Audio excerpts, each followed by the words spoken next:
Bien. Alors, la chance qu'on a, c'est qu'on se connaît pour les personnes qui sont présentes et pour les personnes qui ne sont pas là et à qui j'enverrai l'enregistrement.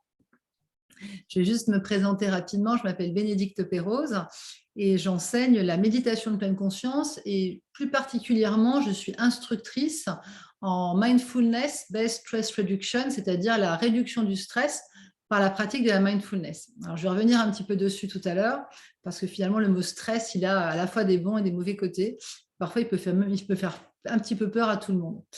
Euh, L'idée, sans perdre trop de temps, parce que la plupart d'entre vous, vous connaissez un petit peu, c'est déjà de réexpliquer juste que le fait de méditer, hein, quand on parle de méditation, hein, c'est pour ça aussi que je voulais vous en parler, il y a plein de sortes de méditation. Hein, il n'y a pas une seule forme de méditation.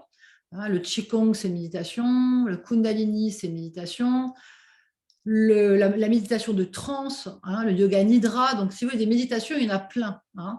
Donc, quand on parle du mot méditation, derrière, il y a plein de formes différentes avec bien évidemment des effets recherchés assez différents aussi. Hein. Et l'idée de ce soir, c'était surtout de vous parler de la méditation de pleine conscience. Hein. Donc, savoir qu'il y a plusieurs types de méditation. Et aujourd'hui, on parle beaucoup, alors Mathieu Ricard, Christophe André, il y a beaucoup de gens qui sont très médiatiques en ce moment, hein, qui font qu'on en parle de plus en plus. Il y a aussi les résultats des études scientifiques, hein, qui viennent appuyer les bienfaits sur la santé, sur des pathologies lourdes, notamment sur la gestion de la douleur. Donc effectivement, on en parle et c'est dans l'air du temps. On en parle à la fois pour les particuliers, hein, c'est pour ça que vous êtes là, mais on en parle aussi beaucoup pour les entreprises, puisque ça rentre dans le cadre du bien-être au travail.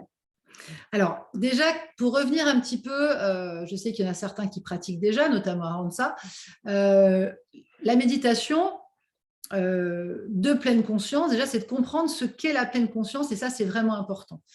La pleine conscience, c'est le fait d'être attentif, hein, donc quand je dis attentif, de manière volontaire.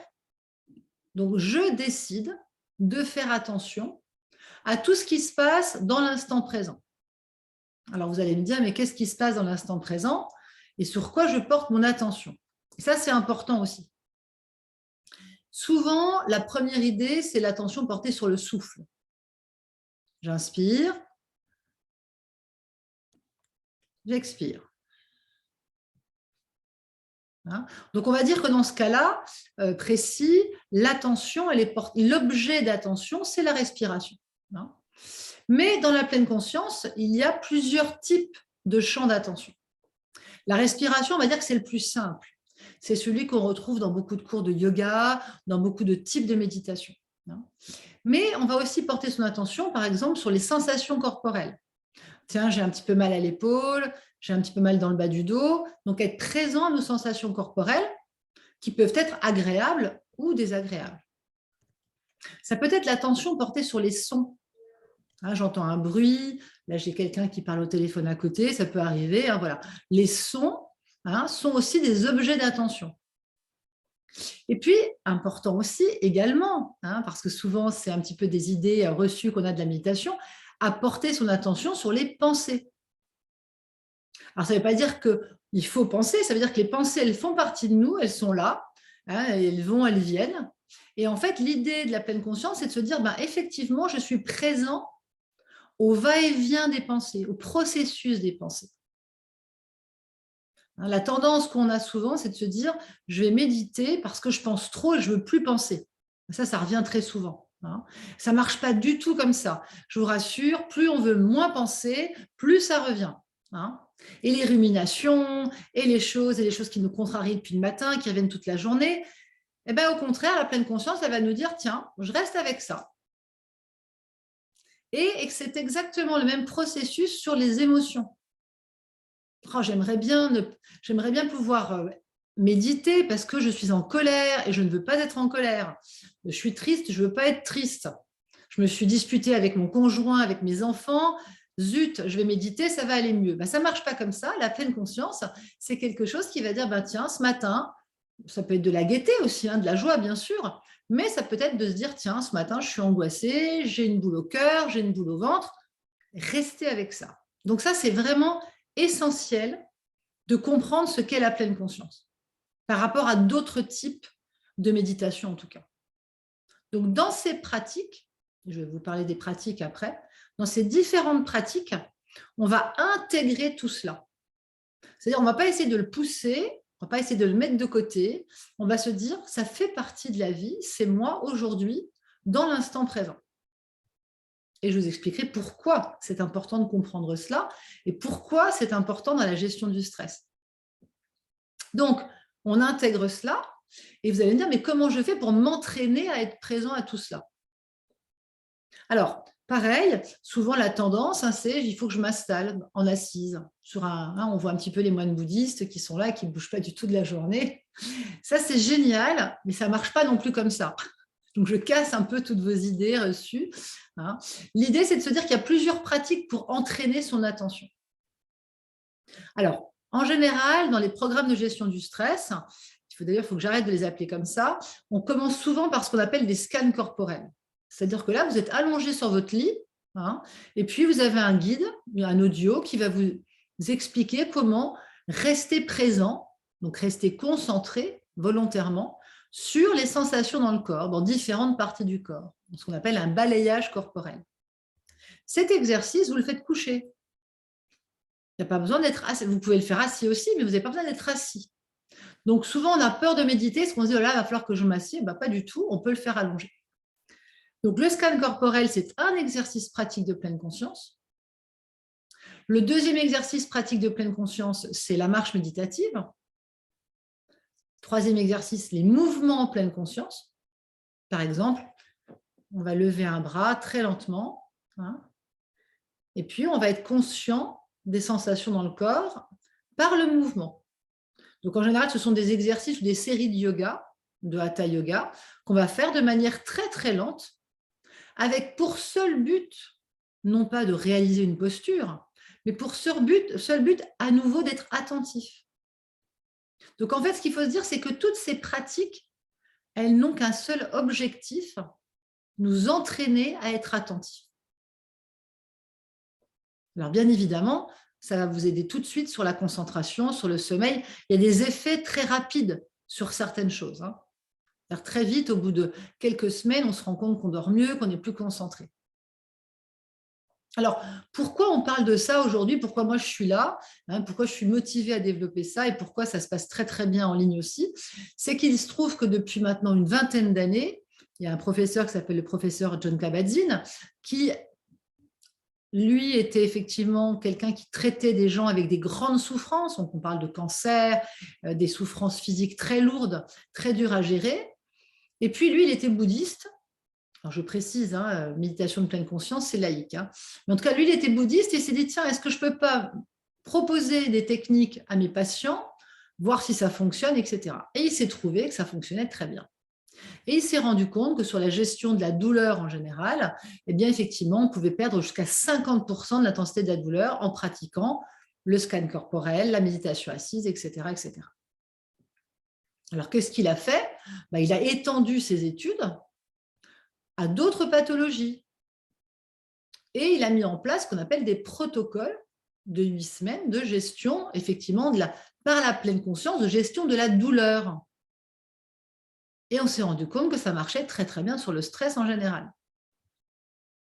Donc, les études aujourd'hui qui viennent de sortir, depuis maintenant 5 ans à peu près, mais encore depuis 2 ans, beaucoup d'études sont sorties, notamment des études américaines, c'est vrai, parce que c'était les précurseurs.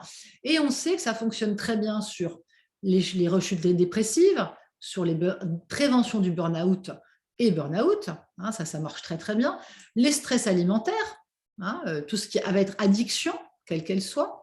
Les dépressions légères, alors je dis bien légères, les lourdes, ce n'est pas pour nous, c'est pour les psys, nous on ne traite pas ça. En tout cas, ça marche là-dessus. Tout ce qui va être le stress social, aujourd'hui avec tout ce qui se passe avec le Covid, économique, la perte d'un emploi, le stress familial, les conséquences de ce qu'on peut avoir avec son conjoint et ses enfants, j'en passe. Tout ce qui est sur les maladies chroniques également, les problèmes cardiovasculaires. Donc, aujourd'hui, on sait que ça fonctionne sur ces différentes pathologies. Alors, ça, effectivement, les bienfaits sur la santé, aujourd'hui, ils sont démontrés.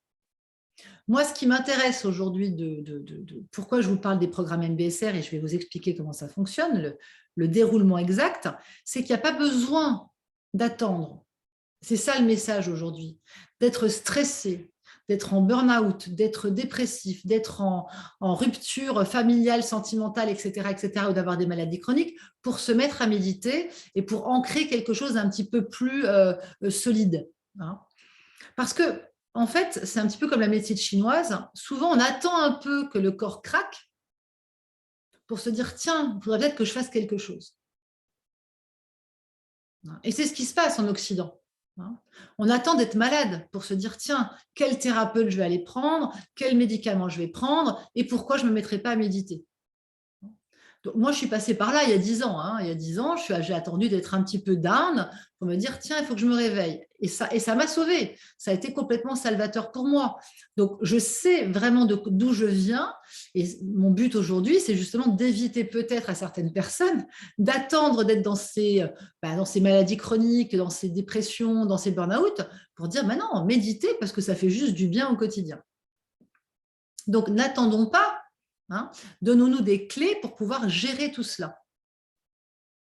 Alors, je fais une petite parenthèse qui est un petit peu indépendante de ce que je voulais vous dire ce soir. Je fais aussi des formations de coaching à côté. Et ce qui est important aussi, c'est que dans la pleine conscience, on parle beaucoup de bienveillance, on parle beaucoup de non-jugement. Mais c'est aussi quelque chose qui va vous permettre, les programmes de 8 semaines, de changer le regard qu'on a sur le monde. Et le changement de regard qu'on a sur le monde, il vient souvent de nos automatismes. Il faut savoir qu'une personne normale, elle est habituée à avoir plutôt 5 fois plus de choses négatives dans une journée que de choses positives. Ça, c'est des études qui l'ont démontré. C'est la nature humaine. On voit 5 fois plus de choses négatives que de choses positives. Or, ça, on peut le changer. Et on peut le changer par la pratique. On peut le changer en coupant les automatismes. C'est comme les stress alimentaires, c'est comme les addictions. On peut changer cela. Alors, comment on change ça? Alors, c'est pour ça que je vous parle du cycle de 8 semaines. Il a été démontré, et on le sait aujourd'hui, qu'à raison d'une pratique de... Alors, Deepak Chopra va vous dire 30 minutes. Nous, en MBSR, on va vous dire 45, et je pense sincèrement que c'est 45 et pas 30. À raison de 45 minutes par jour de pratique pendant 8 semaines. Le cerveau est capable de défaire ses automatismes. On peut couper nos automatismes. Donc, ce n'est pas 5 semaines, ce n'est pas 3 semaines, ce n'est pas 10 mois, c'est 8 semaines. Ça fait maintenant 20 ans que les études sont faites là-dessus et c'est pour vous expliquer pourquoi c'est 8 semaines. Ce n'est pas quelque chose qui a été inventé. C'est juste qu'il faut un certain temps au cerveau, un certain mécanisme au cerveau pour pouvoir justement se rendre compte de ces réactions lors de situations de stress, quelles qu'elles soient importantes ou non, et comment je peux changer ces situations. Donc, le programme MBSR, c'est simple. D'abord, c'est pour tout le monde. C'est un rendez-vous par semaine avec un enseignant qui dure 2h30. Donc ça, je l'avais déjà expliqué un petit peu. Avant de ça, je crois que tu le savais. C'est un rendez-vous par semaine avec un enseignant. Qu'est-ce qu'on fait pendant ce rendez-vous? Déjà, on est avec un groupe en général de 8 à 15 personnes, 14 personnes maximum, parce que l'interaction est importante. Mais surtout, on va, chaque semaine avoir une thématique. Chaque semaine, apprendre des techniques différentes. Donc, on va pratiquer ensemble, au départ, le scan corporel, la semaine d'après, la méditation sur le souffle, la semaine d'après, etc. Mais surtout, le travail, c'est le vôtre. C'est-à-dire que surtout, c'est vous qui allez pratiquer tous les jours, pendant une semaine, les pratiques qu'on va voir ensemble avec le groupe. Donc, dans les thématiques du départ, ça va être déjà la reconnexion au corps, comment se reconnecter au corps et à nos sensations. Donc, quand on fait un scan corporel, on se reconnecte au corps, mais on se rend compte aussi des pensées qui interviennent en permanence, on se rend compte des jugements qui interviennent en permanence, on se rend compte des pensées qui font que tout d'un coup, on se dit « Oh là là, mais moi, je n'ai pas vu mon corps, je me suis réveillée à la fin ». Tout ça, c'est normal, c'est des process normaux. Mais plus on va s'entraîner, plus on va réussir à être présent. Plus on va réussir à être présent, plus on va pouvoir identifier dans une situation de stress, par exemple, quelqu'un me parle mal dans la rue, j'ai un peu mal au ventre, mon collègue de travail m'agace ou ma directrice de service m'a encore mis au placard ou me parle mal, etc. Tout ce qu'on peut voir dans une entreprise ou dans sa vie familiale ou dans la rue, d'accord? On va commencer à être capable de ressentir en nous les réactions corporelles qu'on peut avoir, hein, souvent les maux de ventre, les crispations dans la gorge, les envies de pleurer. Et plus on va s'entraîner à les reconnaître, plus on va pouvoir changer l'automatisme. C'est-à-dire qu'au lieu d'avoir une réponse automatique dans une situation de stress, on va pouvoir avoir une réponse consciente. Et là, tout change. Quand il y a réponse automatique, en général, on engendre plus d'intensité dans ce qui se passe. Quelqu'un vous parle très très mal dans la rue, vous êtes conscient de la réaction dans votre corps. À partir du moment où vous avez ce degré de conscience, tout d'un coup, au lieu d'accentuer l'effet du stress, tout d'un coup, il diminue. Alors, ça ne veut pas dire que vous n'allez plus être stressé. Là, je vais vous parler pour moi, du coup. Je suis toujours stressée, ça m'arrive d'avoir des périodes de stress. Je suis encore fatiguée des fois. Des fois, j'ai traversé une période très douloureuse là, pendant 2 mois. Les choses de la vie compliquées, elles feront partie de notre vie. Ça serait mentir que de vous dire, faites un MBSR et puis hop, on va voir la vie en rose tous les jours. Mais oui, on peut la voir un tout petit peu plus en rose, ça c'est vrai. Donc oui, il y aura du stress. Oui, il y aura des gens qui continueront à vous parler mal. Oui, il y aura à nouveau des situations compliquées à gérer en entreprise ou dans le secteur familial. Bien sûr que tout ça, ça fera toujours partie de votre vie. Mais les outils que vous aurez pour pouvoir mieux gérer cela, et donc faire baisser les intensités, c'est ça qu'apporte un programme MBSR. Et ça passe par de la pratique. Alors, effectivement, j'avais une discussion avec Aranza une fois qui disait, bon, moi, je pratique tous les matins, 10 minutes, etc. Oui, commencer par faire 10 minutes tous les jours avec des applications et des audios, c'est bien parce que ça commence à donner une petite routine, hein, à ce qu'on fait.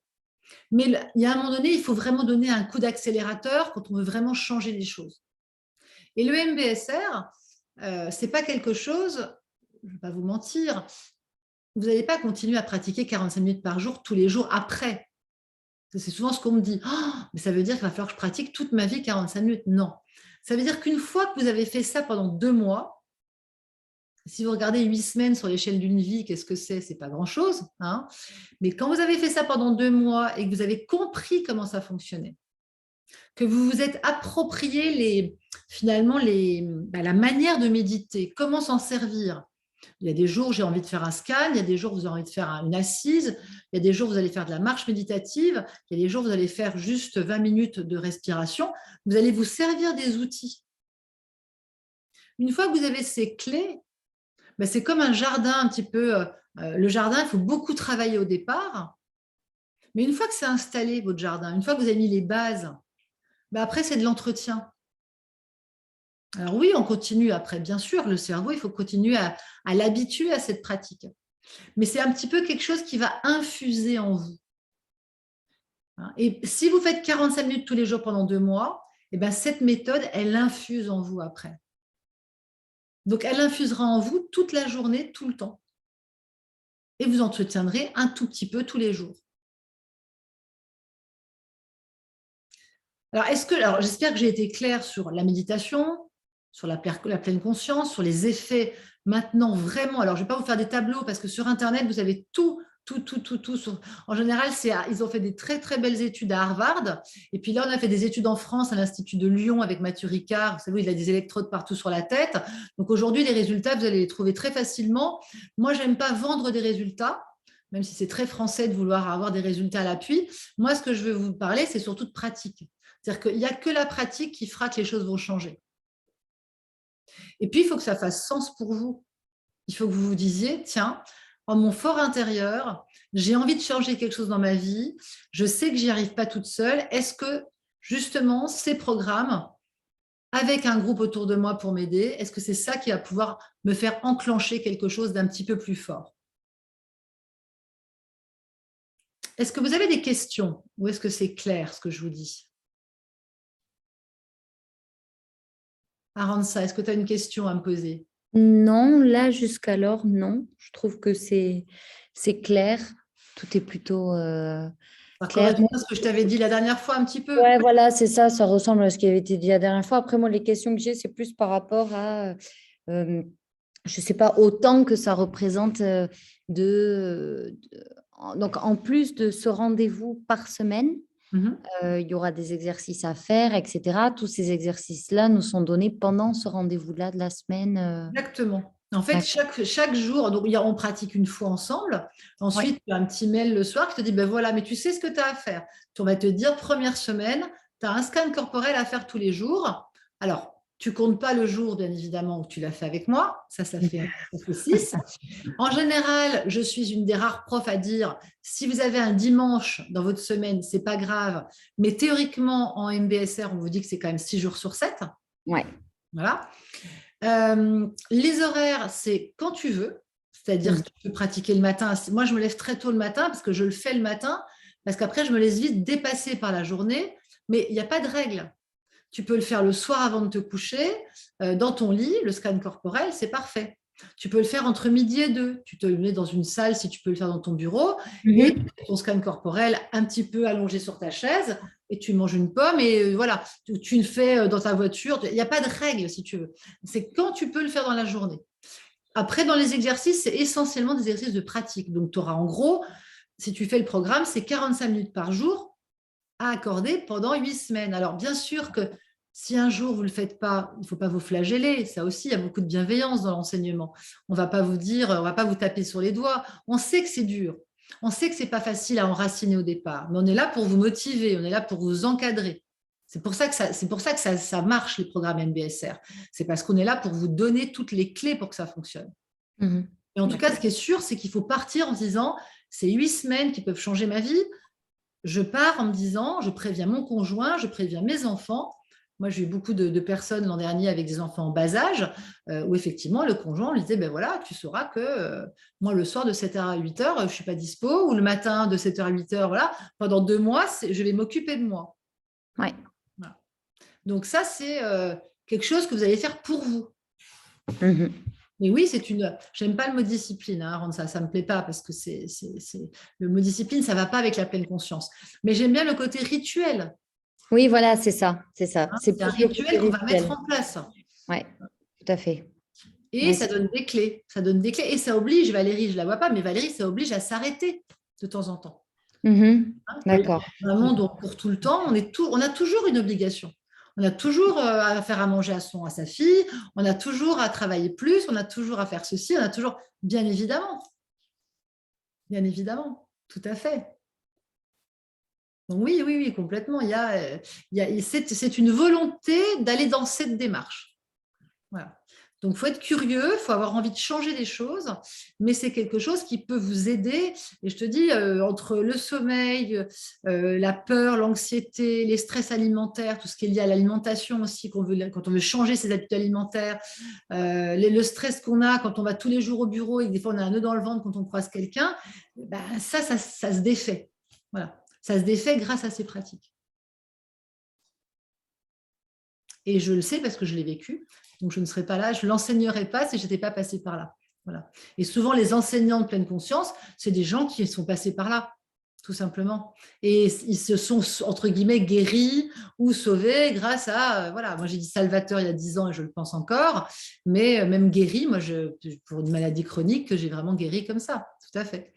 Donc, c'est un peu le... Sinon, on ne serait pas là, on ne serait pas avec cette motivation à vouloir le partager. D'accord. Mhm. Stéphanie, une question? non, c'est très clair. C'est très clair. On en C'est avait très parlé. clair. Moi, On j'ai en trouvé avait ça. parlé avec tout le monde. Hein. J'ai Valérie, trouvé c'est ça. clair? J'ai trouvé ça. Oui, oui, c'est très clair. En revanche, là où j'ai du mal à me projeter, c'est en fait le déroulement d'une séance en groupe. Ah, Enfin, voilà, comment ça se passe, enfin, est-ce qu'il faut juste écouter, est-ce qu'il faut communiquer, échanger, partager, enfin, voilà, c'était ma question. ah. Alors, en général, la personne qui parle le plus, ça tombe bien, c'est moi. Oui, ça, j'en doute. Mais pas que, parce qu'en fait, au départ, moi, je vais vous donner des méditations à pratiquer ensemble. Donc, vous allez pratiquer hein, pendant la première semaine. Vous êtes allongé, je vais vous dire, vous êtes allongé dans votre lit, hein, sur votre matelas de canapé avec une couverture et vous allez pratiquer le scan corporel. Voilà. Ensuite, il y a des échanges, il y a des interactions. Si vous avez déjà travaillé sur Zoom, vous savez qu'on peut travailler en binôme, en trinôme. Et ça marche très, très bien. Et les gens adorent ça sur effectivement des exercices. Notamment, par exemple, en deuxième semaine, on va travailler sur des événements agréables, après sur des événements désagréables. On va travailler sur qu'est-ce qui nous nourrit, qu'est-ce qui nous vide. Voilà, il y a des petits documents qu'on vous envoie où le soir, il faut que vous puissiez répertorier l'événement désagréable de la journée, comment vous l'avez ressenti, quelles étaient les émotions, quelles étaient les sensations. Puis vous allez échanger en groupe, soit en groupe avec tout le monde, soit effectivement par petits groupes de binômes. Et puis il y a des rapporteurs. Et puis voilà. L'intérêt du groupe, c'est que ça donne une grande force au travail. Voilà. Ça, c'est important. Ça implique en fait d'arriver à lâcher prise. Alors, d'abord, alors, ce qui est très important aussi, c'est que quand on s'exprime dans le groupe, au départ, le premier jour, il y a toujours un petit peu de mais que se passe-t-il, qui est bon. Puis au bout de 2 semaines, tout le monde est copain et tout le monde est ravi de se retrouver, donc c'est génial. En plus, l'intérêt de faire ça en ligne, c'est que les gens sont dans d'autres villes. Donc, il n'y a pas l'idée de est-ce qu'on connaît un tel qui est mon voisin. Enfin, vous savez, quand on fait ça en présentiel, des fois, tu as un petit peu ce côté-là. Mais surtout, il n'y a pas d'obligation. Je vais donner un exemple. Je vais te dire, dans un exercice, remémorez-vous une situation où quelqu'un vous a parlé mal, par exemple. D'accord ? Tu peux très bien dire, il y a des gens qui vont dire, mais moi, ma mère, elle m'a encore parlé mal ce matin, donc je lui parlais pour moi, par exemple. J'ai 49 ans, elle m'a encore dit des trucs qu'elle me répète depuis 30 ans, ça m'agace, et quand ça m'agace, je sens les trucs là. J'ai le droit de dire ça. Mais je peux très bien dire aussi, quelqu'un m'a parlé mal ce matin. Tu vois, tu n'es pas obligé de citer l'exemple concret. Ça, c'est la liberté de chacun. Voilà. Et puis, il n'y a jamais d'obligation de parler. Ça aussi, c'est la liberté. C'est-à-dire que moi, j'invite les gens à s'exprimer dans des tours de parole. Parfois, si on est nombreux, tout le monde ne peut pas parler. Mais après, il y a des jours où tu n'as pas envie de t'exprimer, tu ne t'exprimes pas. Voilà. En général, tout le monde parle. Hein. C'est un peu les gens sont un peu timides au début, mais en général, les gens s'expriment parce que c'est vraiment nourrissant. Et quand les gens s'expriment, souvent, ça fait résonance. Ah oui, tiens, elle aussi, dans cette situation-là, elle a ça. Ah bah tiens, moi aussi. Et là, tu te retrouves avec une sorte d'humanité commune avec le groupe. Donc, la force du groupe. Parce qu'on se rend compte qu'on est tous pareils. On a tous les mêmes problématiques. On a tous l'impression qu'on est tout seul dans notre coin, mais non, on est tous pareils. Donc, il y a la force du groupe en MBSR. Tu ne peux pas faire un MBSR avec 4 personnes, par exemple. Voilà. Il faut au minimum 8 personnes pour faire un groupe MBSR. Parce que c'est ça qui va nourrir, en fait, ce qu'on va faire. D'accord. Et puis, c'est la diversité des gens qui va être dedans aussi, qui va faire que c'est intéressant. Parce que le stress que vous allez avoir, il y en a que ça sera plutôt dans le travail, d'autres, ça sera plutôt dans leur vie personnelle, d'autres dans le social, dans plein de choses. Et c'est ça qui est intéressant. Voilà. Mais il n'y a jamais besoin de se révéler. Tu peux parler en disant juste une situation sans préciser la situation. Mais je veux dire, dans une situation compliquée qui s'est produite aujourd'hui, je me souviens que j'ai eu mal au ventre, que j'ai eu des frictions, que j'ai transpiré sous les aisselles, parce que c'est des choses qui se passent. On se relie beaucoup au corps, en fait. Et la tendance des gens, c'est souvent d'être dans la pensée, d'analyser. Et là, moi, je vais vous ramener au corps. Et l'enseignant ne dit jamais rien. L'enseignant, il est vraiment là pour juste écouter. Voilà, révéler ce que vous avez envie de dire. Mais jamais il va vous dire « Ah oui, mais non, c'est pas ça. » Non, non, nous, on est là juste pour vous faire des exercices et vous ramener à votre expérience directe.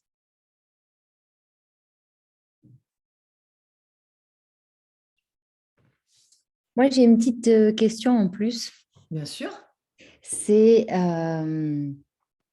par rapport à ces réponses automatiques et les réponses non automatiques, du coup, on prend le temps d'écouter nos réactions corporelles avant de réagir ou pas. Comment est-ce qu'il s'explique ce phénomène de baisse de stress en n'agissant pas, en ne réagissant pas avec une réponse automatique? J'ai eu du mal à comprendre le lien là. Alors, je n'ai pas l'explication, si tu veux, là, moi, personnellement. Il faudrait que tu regardes dans les recherches en neurosciences.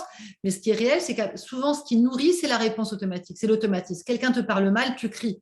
Tu sais, les 3 réactions en stress, c'est en général ce qu'on appelle les 3 F en américain, le fight, freeze and fly. C'est-à-dire quand quelqu'un te parle mal, souvent tu as tendance à, soit tu te défends, tu vois, soit tu es complètement congelé, tu ne bouges plus, soit tu pars en courant. D'accord? Là, l'avantage, c'est que dès que tu te relis au corps, tu vas pouvoir changer ta réponse. Mais tu n'as pas besoin, en fait, c'est pas se relier au corps de manière lente. Ça ne veut pas dire que si quelqu'un te parle mal, tu ne vas pas lui dire, hé, monsieur, vous êtes un imbécile, vous m'avez mal parlé. Tu vas le faire. Mais tu ne vas pas le faire, le fait de ne pas le faire automatiquement, parce que tu auras un temps de latence et de présence, ça va juste te permettre de descendre la réactivité.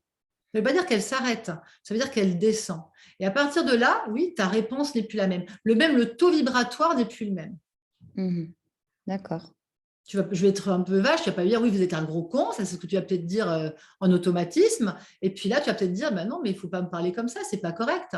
Et la manière dont tu vas le dire va engendrer aussi une autre vibration, une autre réponse. D'accord. Ok. Mais c'est de la pratique, il faut pratiquer.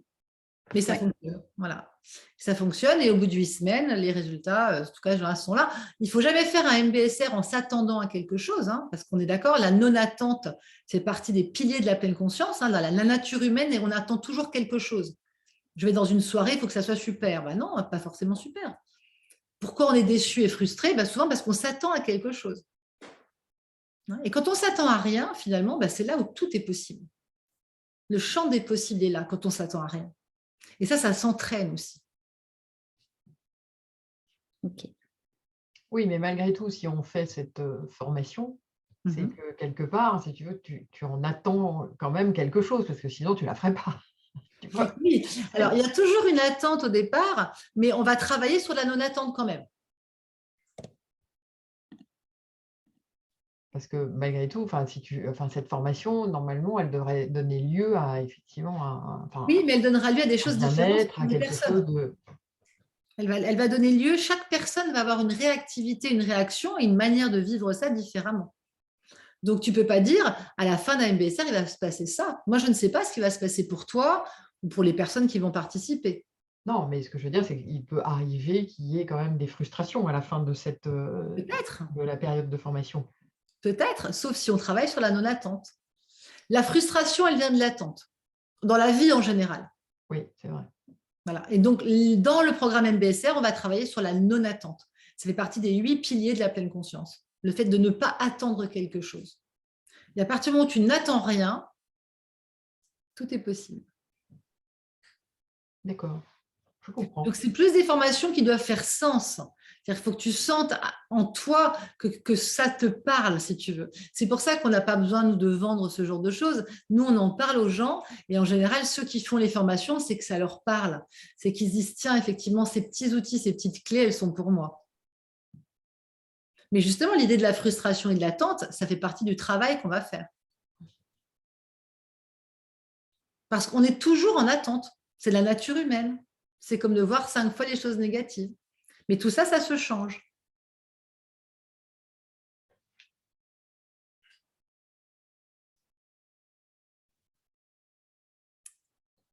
Est-ce que j'ai répondu à tout le monde? Est-ce qu'il y a encore des questions? Est-ce que j'étais très claire? Oui, oui, très clair. Non, ça va. Très bien.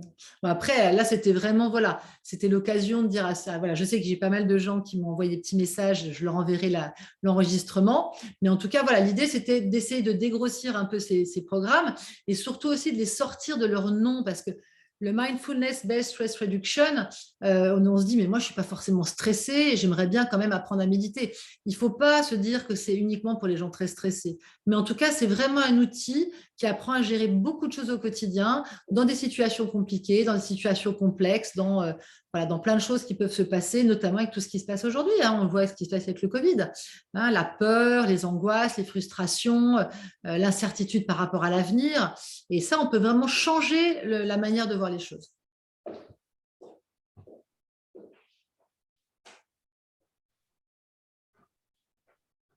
Et même pour, j'ai juste une dernière question, même pour, Ouais. moi j'ai un peu de mal le fait de me poser 45 minutes et tu vois, me dire je vais méditer, en fait, c'est difficile pour moi. Donc, même si quelque part j'en ai envie, mais je me dis, est-ce que je vais être capable effectivement de me poser Alors, 45 minutes Valérie, c'est tous les difficile. jours? Tu C'est vois? difficile, mais tu vas être très encadré. Si tu veux, tu n'auras pas de questions à te poser. On te dit, tu fais ça cette semaine et tu vas avoir les audios. Bien sûr que ce n'est pas évident. Mais en tout cas, il faut avoir envie de se donner la chance de se dire, c'est 8 semaines. Est-ce que j'ai envie? Il y a des choses qui vont plus, des choses qui m'agacent depuis des années, des choses que je veux changer. Est-ce que je me donne la chance d'aller là-dedans? Et la chance d'aller là-dedans, c'est effectivement de se donner un certain temps de pratique tous les jours, au moins pendant ces 8 semaines-là.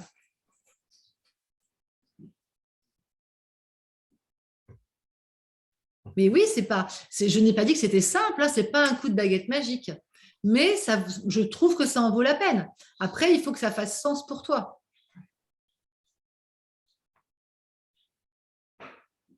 Et puis là, c'est une réunion, il n'y a pas d'obligation de s'inscrire ou quoi que ce soit. Moi, je suis là pour vous en parler. Voilà, que vous réfléchissez à ça. Si vous êtes intéressé, vous avez les dates de janvier. Je fais un programme le mardi soir à 19h et un programme le vendredi à 13h. Mais a priori, ça sera surtout celui de 19h, là où j'ai pas mal d'inscrits. Vous voyez si ça Ça vous dure une parle. heure, c'est ça? C'est 19h à 20h ou Ah non, c'est 19h. Non, c'est 2h30, entre 2h et 2h30. C'est Ah, c'est 2h30 2 heures. max. Ouais, C'est 2h30 max, mais c'est 2h, minimum 2h. d'accord. Ok, très bien. Ouais, ouais. Mais après, je suis disponible, vous le savez, hein, avant ça, on va se voir cette semaine. Steph, on va se rappeler. Valérie, tu me connais bien, tu as fait plein de Ouais. stages de yoga avec moi. Vous m'en parlez. Si vous avez des questions, des interrogations, vous me contactez. Là, je suis en train d'ouvrir les inscriptions. Donc voilà, si ça vous intéresse, je pense que tout le monde avait le protocole. Voilà, il n'y a pas de souci. En tout cas, n'hésitez pas à revenir vers moi si vous êtes lancé sur ces protocoles sur le programme du 14 janvier. Ok, très bien. Un joli cadeau que vous vous ferez pour la nouvelle année. Voilà, c'est tout ce que. Voilà, c'est comme ça que ça s'est passé l'an dernier. Mais je vais mettre je vais mettre bientôt sur le site internet, il y aura des testimoniums des gens qui l'ont fait avec moi l'an dernier. Mais bon, ça, vous en avez plein sur internet. Moi, je mettrai ceux de mes anciens élèves, mais en tout cas, voilà, j'ai personne. Tout le monde vous dira, il y a un avant et il y a un après. Voilà. Je ne peux pas te dire ce qui va se passer pour toi. Je ne peux pas te dire comment ça va marcher, parce qu'en fait, ça va marcher selon ta pratique et selon ton implication dans le programme. Mais ce qui est certain, c'est que je ne connais personne. Moi, j'ai 100% des gens qui l'ont fait avec moi qui te disent, il y a l'avant et l'après. Il y a forcément un après différent dans la façon d'envisager la vie et de vivre les choses.